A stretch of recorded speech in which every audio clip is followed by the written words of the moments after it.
আসসালামু আলাইকুম। কেমন আছেন সবাই? আশা করি আল্লাহর রহমতে অনেক ভালো আছেন।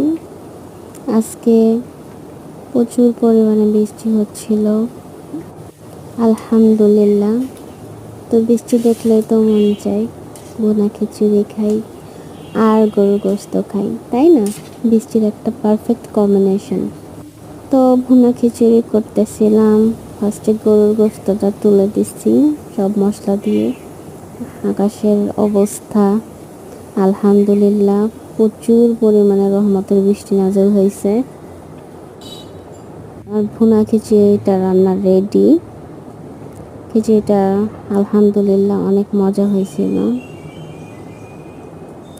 বৃষ্টি দেখলেই সবার খিচুড়ি খেতে মন চায়, তাই না? আমরা বাঙালি চারটাই এরকম।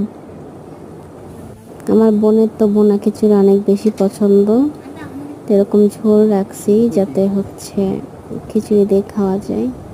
পরে ক্লেমোনিয়াস ছিল আব্বু, যাতে খাবারটা তাড়াতাড়ি হজম হয়ে যায়। পরে বেঁচে থাকা গরুর গোশত দিয়ে রুটি খাচ্ছিলাম, আলহামদুলিল্লাহ।